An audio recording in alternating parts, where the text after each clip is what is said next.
Raha tsika miandalina ihany no mety toy ny tranga indry fa raha tsy mangaika tsy afa-misaraka ny fitsarana ny syndicat-ny prakidrarary ny syndicat-ny fandrarana ny fonja ireto farany moa izay nandroso sosokevitra amin'ny fanatsarana ny fiaramiasana izy ireo.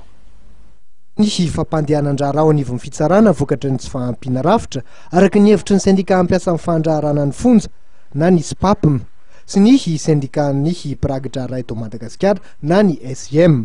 Nandroso sosokevitra tokoa izy ireo entina hamelona zany bangy zany ary ampahomby kokoa ny asan'ny fitsarana. Nisy ny fanambarana nataon'ireo syndicat rotonta mikasika izay.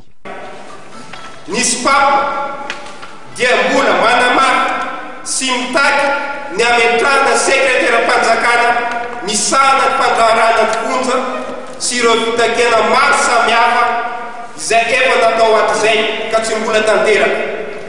Toy izany koa ny syndicat de greffier de Madagascar na SGM dia manamafy ny ametrahana ny direction générale manokana ho an'ny prakidrarany fitsarana eo anivon'ny ministera sy ireo fitakena maro samihafa izay efa natao ka mbola tsy tanteraka.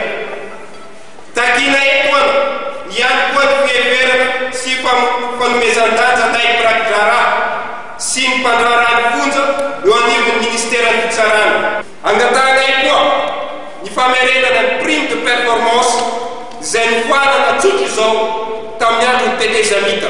Izao fanambarana izao natao ho ny syndicat SPAPM sy ny SJM dia ny anairana ny antanatohatra iantefan'ny antso.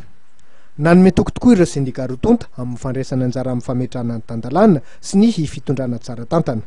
Vonona ny joro arofanina ihany koa izy ireo amin'ny alalan'ny fandraisana andraikitra raha ilaina izany.